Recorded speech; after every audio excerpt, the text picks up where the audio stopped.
Welcome to Curvo of Science. Don't forget to subscribe. अस्सलाम वालेकुम students, 9th class new syllabus physics.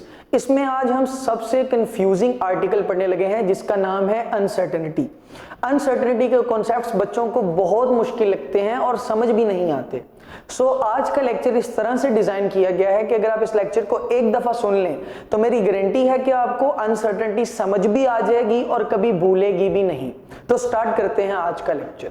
पहली बात ये कि अनसर्टेनिटी होती क्या है, अनसर्टेनिटी कहते किसको हैं। देखिए, कुछ अल्फाज याद रख लीजिएगा, आपकी जिंदगी सुखी हो जाएगी। वो अल्फाज क्या हैं? अनसर्टेनिटी है डाउट इन अ मेजरमेंट। आप जब कभी भी कोई मेजरमेंट लेते हैं, उस मेजरमेंट में आपको जो डाउट होता है, जो शक होता है, उसको आप कहते हैं अनसर्टेनिटी। यानी बेसिकली किसी भी मेजरमेंट में अगर आपको शक है तो उसको आप अनसर्टेनिटी कहते हैं। एक आसान मिसाल, अक्सर लोग पूछते हैं कि कितने बाराती आए थे, तो लोग कहते हैं 100-150 लोग आए थे। क्यों? वो कोई एक नंबर क्यों नहीं बताते? क्योंकि उनको शक होता है, अनसर्टेनिटी होती है कि 100 लोग थे या 150 थे। तो वो आपको एक रेंज बता देते हैं कि 100 से 150 लोग आए थे। अब हो सकता है 101 लोग आए हों और ये भी हो सकता है कि 149 लोग आए हों। यानी अब 100 से 150 के बीच में एक रेंज मिल गई आपको, उतने लोग आए होंगे। तो अनसर्टेनिटी भी बेसिकली आपको एक रेंज दे देती है वैल्यू की। लेट्स से आप कहते हैं कि 10 ग्राम वजन है, तो उसमें अगर आपको कुछ शक है तो वो शक आपको इसी तरह बारातियों वाली रेंज दे देगा। नहीं समझे? चलें यहां देखते हैं। बेटा देखो, अनसर्टेनिटी लिखने के लिए हम करते क्या है, कि हम x लिखते हैं और फिर हम लिखते हैं प्लस माइनस डेल्टा x। अब बच्चे पूछेंगे ये क्या चीज लिख दी है, ये तो हमें समझ में ही नहीं आई, ये क्या मतलब है इस बात का। इस बात का मतलब जानते हैं। मतलब क्या है? देखिए, ये लिखा है x और यहां पर ये जो x है ये मेजर्ड वैल्यू को शो करता है। यानी वो कोई भी वैल्यू जो मैंने मेजर की है। लेट्स से मैं किसी चीज की लेंथ मेजर कर सकता हूं, किसी चीज का वजन मेजर कर सकता हूं एंड सो ऑन। और दूसरी चीज है ये डेल्टा x। ये डेल्टा x शो करता है कि उस मेजरमेंट में शक कितना है, यानी अनसर्टेनिटी कितनी है। अभी आपको एक एग्जांपल दूंगा तो आपको ये बात समझ में आ जाएगी। देखें, हमारे पास हम किसी चीज की लेंथ मेजर करते हैं। लेट्स से उस चीज की लेंथ आती है 5 सेंटीमीटर, लेकिन आप कहते हैं कि मुझे उसमें 0.1 सेंटीमीटर का शक है। यानी आप प्लस माइनस 0.1 सेंटीमीटर लिख देते हैं। यहां पर ये जो 0.1 सेंटीमीटर है ये बताता है कि आपको अपनी रीडिंग में कितना शक है। इसीलिए इसको हम कहते हैं अनसर्टेनिटी। अनसर्टेनिटी को शॉर्ट फॉर्म में मैं यूज ही लिखा करूंगा। जबकि ये 5 सेंटीमीटर तो रीडिंग है जो आपने ली है, इसलिए इसको कहते हैं मेजर्ड वैल्यू। इसलिए मैं इसको MV लिखूंगा, M for measured, V for value. अगर आप इस रीडिंग के ऊपर गौर करें तो मैंने क्या कहा? मैंने कहा ये कि 5 सेंटीमीटर और 0.1 सेंटीमीटर प्लस माइनस, मतलब 5 सेंटीमीटर 0.1 सेंटीमीटर ज्यादा भी हो सकता है और 0.1 सेंटीमीटर कम भी हो सकता है। मतलब ये कि 5 सेंटीमीटर नहीं है ये रीडिंग 4.9 सेंटीमीटर से लेकर 5.1 सेंटीमीटर के दरमियान कहीं पर भी हो सकती है। क्योंकि 5 सेंटीमीटर में से माइनस करेंगे 0.1 सेंटीमीटर तो 4.9 सेंटीमीटर आ जाएगा, और अगर प्लस करेंगे तो 5.1 सेंटीमीटर आ जाएगा। यानी आपको एक रेंज दे दी, जिस तरह हमने बारातियों की रेंज दी थी, बिल्कुल यहां पर भी वैल्यू की एक रेंज दे दी। हम श्योर नहीं है, बस हम ये मानते हैं कि ये 5 सेंटीमीटर प्लस माइनस 0.1 सेंटीमीटर होगा। यानी इतनी वैल्यू ज्यादा भी हो सकती है, इतनी वैल्यू कम भी हो सकती है। अगर आपको ये एग्जाम्पल भी मुश्किल लगती है तो लेस खाना तो आपको पसंद होगा। ये लेक्चर बंद करें और अभी जाके एक लेस का पैकेट अपने लिए खरीद कर लाएं, या फिर वीडियो के बाद खरीद लीजिएगा। और अगर आप उसको मोड़ के पीछे की जानिब देखेंगे तो आपको एक चीज नजर आएगी। वो चीज मैं यहाँ पर लिखने लगा हूं ताकि आपको याद रह जाए, और ताकि आपको याद रह जाए मैं यहाँ पर लेस का नाम भी लिख दूंगा। मैस ऑफ लेस चेक करना चाह रहे हैं। हमने लेस खरीदी और उसके पीछे हम देख रहे हैं कि कंपनी ने कितना वजन लिखा है। और अगर आप गौर करें तो कंपनी ने कुछ ये लिखा होगा, कंपनी ने लिखा होगा 17 ग्राम्स प्लस माइनस 1 ग्राम। ये कंपनी ने लिखा होगा। अब इसका क्या मतलब है? इसका मतलब है कंपनी ये बताना चाह रही है कि हमने तो 17 ग्राम ही फिल की थी अपनी तरफ से। हाँ, मशीन के अंदर मसला आने की वजह से या मशीन की लिमिटेशन की वजह से ये 1 ग्राम ज्यादा भी हो सकता है कम भी हो सकता है। यानी जो 17 ग्राम वाली लेज आप खरीदते हैं उस 17 ग्राम में ये पॉसिबल है कि आपको 16 ग्राम से 18 ग्राम के दरमियान कोई किसी वजन की लेज मिलेगी। ये देखें कि आपको इस रीडिंग में शक पैदा हो गया। कितना शक पैदा हो गया? 1 ग्राम का शक पैदा हो गया। 1 ग्राम ज्यादा भी हो सकता है, 1 ग्राम कम भी हो सकता है। यानी 17 में से कम करोगे तो 16, ज्यादा करोगे तो 18। यानी जो लेज आप खरीदते हैं वो 16 से 18 ग्राम के दरमियान हो सकती है। यहां से आपको ये वाली बात तो क्लियर हो गई कि अनसर्टेनिटी क्या है। डाउट इन अ मेजरमेंट, किसी भी मेजरमेंट में आने वाला डाउट या शक जो आपको होता है उसको आप अनसर्टेनिटी बोलते हैं। और शक कैसे होता है वो भी मैंने आपको बता दिया, और उसको लिखते कैसे हैं ये उसका तरीका भी मैंने आपको बता दिया। अब सवाल बच्चे मेरे से पूछते हैं कि ये शक पैदा ही क्यों होता है, ये शक आता ही क्यों है। अब ये बात को आपने जरा ध्यान से अंडरस्टैंड करना है। इसको कहते हैं कॉजेज ऑफ अनसर्टेनिटी, यानी अनसर्टेनिटी यानी कि वजूहात, कॉजेज। अब कुछ कॉजेज हैं, जैसे कि एक कॉज हमारे पास है लिमिटेशन ऑफ ऑब्जर्वर, यानी जो चीज को देख रहा है या जो रीडिंग को नोट कर रहा है उसके अंदर कोई लिमिटेशन है, कमी है। लिमिटेशन का मतलब होता है कमी। तो ऑब्जर्वर के अंदर कोई कमी हो सकती है, और यह भी हो सकता है कि आप जो इंस्ट्रूमेंट इस्तेमाल कर रहे हैं उसमें कोई कमी हो, इसको कहते हैं लिमिटेशन ऑफ इंस्ट्रूमेंट। तो दोनों रीजंस पॉसिबल हैं, और इन दोनों रीजंस में आपकी रीडिंग में शक पैदा होता है, अनसर्टेनिटी पैदा होती है। सो अनसर्टेनिटी के दो कॉजेस हमने देखे, एक थी लिमिटेशन ऑफ ऑब्जर्वर और दूसरा कॉज या दूसरी वजह थी लिमिटेशन ऑफ इंस्ट्रूमेंट। सबसे पहले हम पहली कॉज को समझते हैं और फिर दूसरी कॉज को हम यहां डिटेल में समझेंगे। सो ऑब्जर्वर की लिमिटेशन का क्या मतलब है? क्या आपको यहां पर ये घड़ी नजर आ रही है? उम्मीद है कि आपको ये घड़ी नजर आ रही होगी। अगर आप इस घड़ी में देखें तो आपको पता है ये घंटे को शो करती है, ये मिनट को शो करती है, और ये रेड वाली सेकंड्स को शो करती है। तो अगर मैं आपसे पूछूं कि टाइम कितना हुआ है, तो आप देखें टाइम पूरे 3 बज गए हैं, और सेकंड कितने हुए हैं? 10 सेकंड हुए हैं। तो अगर आप गौर करें तो मैं आपसे पूछूं कि कितना टाइम हो गया, एग्जैक्ट बताओ, सेकंड्स में बताओ, तो आप कहेंगे कि सर 3 बज गए हैं और 10 सेकंड हो गए हैं। लेकिन ये बताने में बहुत बड़ी प्रॉब्लम है, और वो प्रॉब्लम ये है कि जब तक आप ये देखकर मुझे बताएंगे कि 3 पूरे बज गए हैं और 10 सेकंड हो गए हैं, तो 10 सेकंड नहीं रहेंगे, बल्कि वो कुछ ज्यादा हो चुके होंगे, कोई 13 सेकंड, 14 सेकंड, 15 सेकंड हो चुके होंगे। आप मुझे कभी भी एग्जैक्ट टाइम नहीं बता पाएंगे, क्योंकि जब तक आप बताएंगे टाइम आगे जा चुका होगा। मुझे हमेशा शक रहेगा, आप जब कभी भी कोई टाइम बताएंगे मुझे उस टाइम में हमेशा शक रहेगा कि नहीं, ये टाइम थोड़ा डिफरेंट होगा, इसके बताने में थोड़ा टाइम निकल गया होगा। इसका मतलब है ये आपकी लिमिटेशन है, ऑब्जर्वर की लिमिटेशन है कि आप देखते हैं फिर बताते हैं और टाइम गुजर जाता है उतने में। हम कोई एलियंस की तरह एंटीना के जरिए तो बातचीत नहीं कर सकते, नहीं तो सिग्नल जरा तेजी से आ जाता। सो कहने का मतलब ये है कि ये लिमिटेशन ऑफ ऑब्जर्वर है। अब यहां पर कहेंगे ले, इसका तो बड़ा आसान सा सोल्यूशन है सर, आप खुद देख लें। जब आप खुद देखेंगे तो आपको नजर आ जाएगा कि एग्जैक्टली कितना टाइम है। लेकिन यहां भी एक प्रॉब्लम है। प्रॉब्लम ये है कि ये मुझे नजर कैसे आता है? जब बल्ब से रोशनी इसके ऊपर पड़ती है और इसके ऊपर पड़कर मेरी आंख में आती है, मुझे तब नजर आता है। और जब रोशनी आएगी, इससे टकराएगी और फिर मेरी आंख में आएगी, तो मुझे तभी पता चलेगा ना। यानी ये सारा काम होने में वक्त लगेगा, और फिर मेरा दिमाग इस इंफॉर्मेशन को प्रोसेस करने में भी तो टाइम लगाएगा।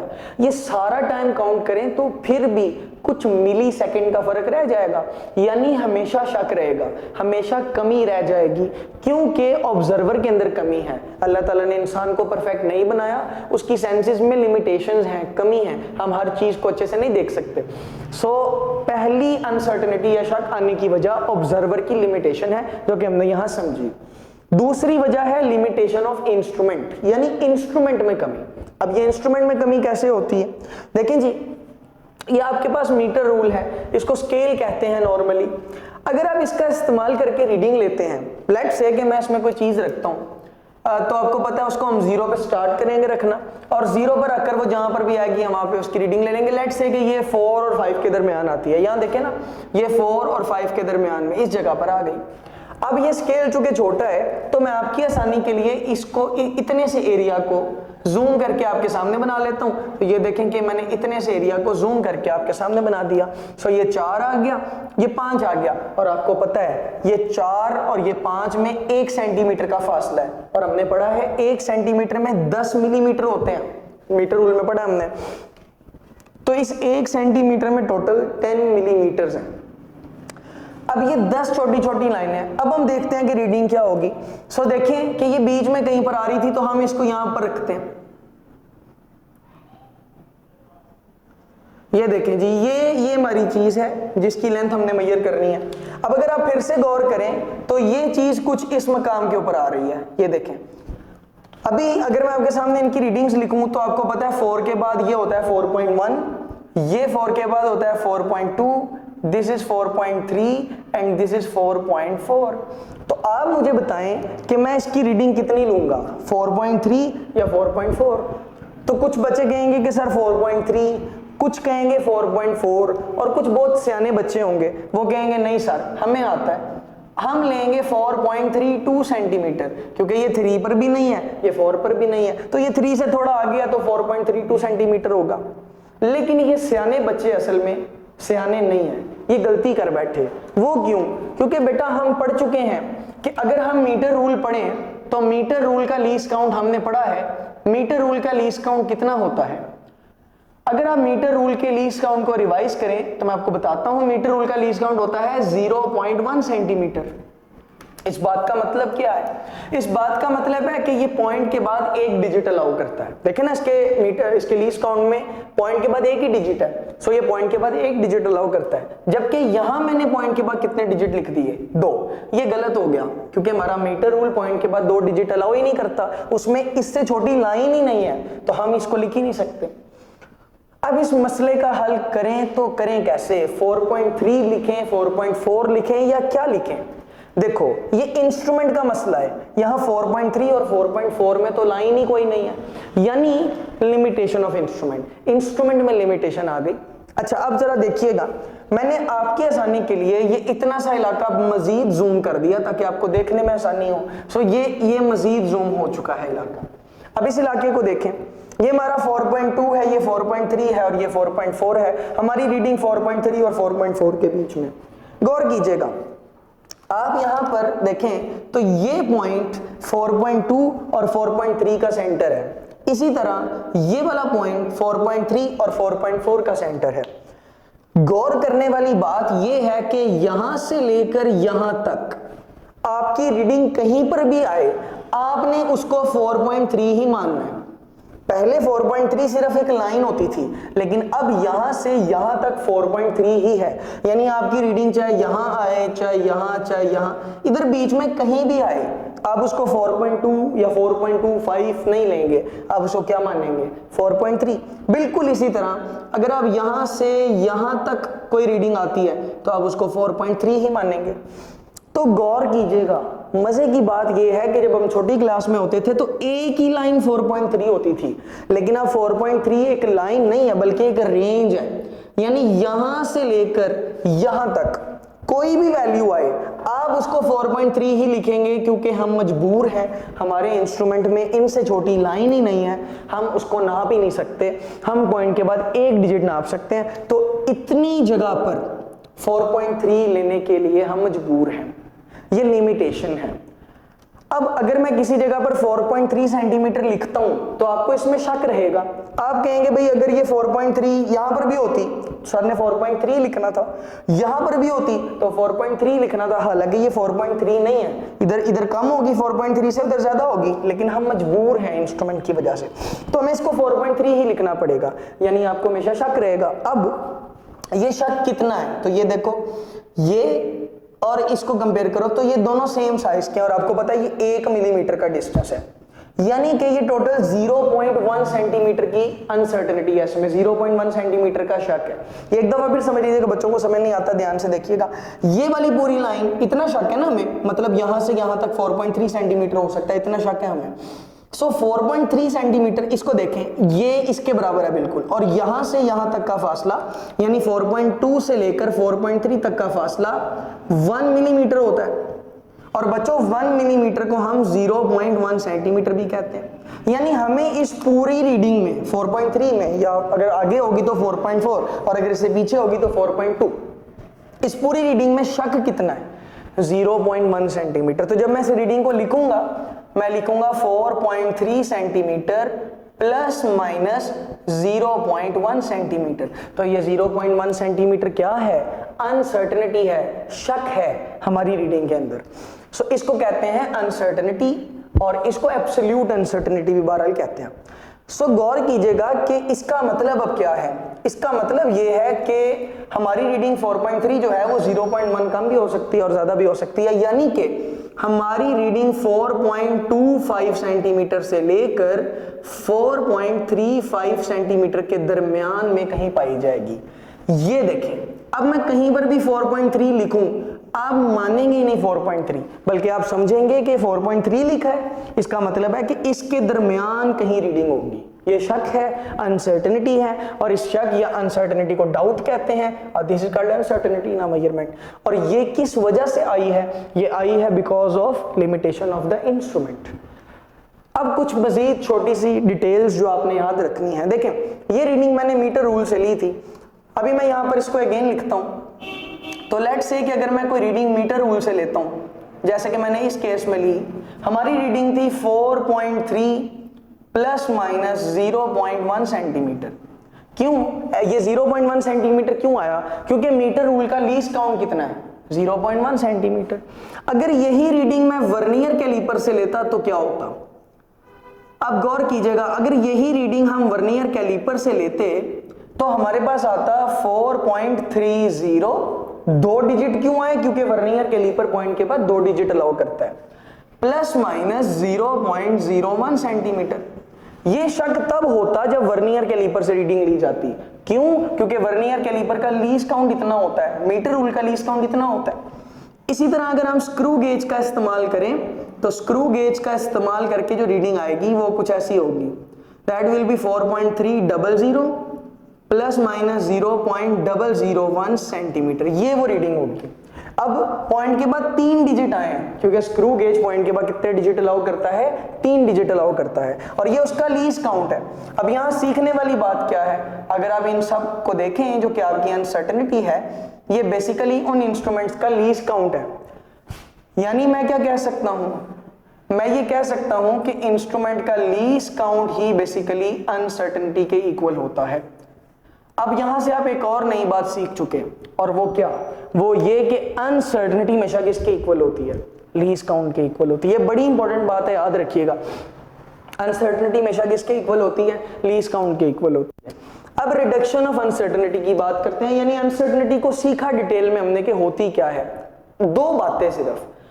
इंस्ट्रूमेंट में लिमिटेशन की वजह से या ऑब्जर्वर की लिमिटेशन की वजह से मेजरमेंट में जो डाउट पैदा होता है, जो शक पैदा होता है, उसको हम अनसर्टेनिटी कहते हैं। I hope so that clears the concept. Reduction of uncertainty यानी अनसर्टेनिटी को कम कैसे करें? 2 रीजंस, 2 चीजें। पहली बात क्या? पहली बात ये कि यूज मोर एक्यूरेट इंस्ट्रूमेंट। अगर आप शक को कम करना चाहते हैं तो आप अपने इंस्ट्रूमेंट्स अच्छे कर लें, आप ज्यादा एक्यूरेट इंस्ट्रूमेंट इस्तेमाल करने लग जाएं। अब यहां पर गौर कीजिएगा, यहां पर हमने मीटर रूल देखा, उसमें 0.1 सेंटीमीटर का शक था। वर्नियर कैलिपर में कम हो गया, 0.01 सेंटीमीटर छोटा होता है, कम हो गया। स्क्रू गेज में और कम हो गया, 0.001 सेंटीमीटर, ये और छोटा हो गया। सो आपके पास जैसे जैसे आप एक्यूरेट इक्विपमेंट की तरफ जा रहे हैं, आपकी अनसर्टेनिटी कम होती जा रही है। तो अगर आपने अनसर्टेनिटी को कम करना है तो ज्यादा एक्यूरेट इक्विपमेंट इस्तेमाल करें। दूसरी चीज है टेक मैनी रीडिंग्स। आप ज्यादा सारी रीडिंग्स ले लें, टेक मैनी रीडिंग्स, आप ज्यादा सारी रीडिंग ले लें, एंड एवरेज देम, और एंड पर आप उसकी एवरेज निकाल लें। तो ज्यादा सारी रीडिंग्स लेने के बाद जब आप उनकी एवरेज निकालेंगे तो टोटल अनसर्टेनिटी कम हो जाएगी।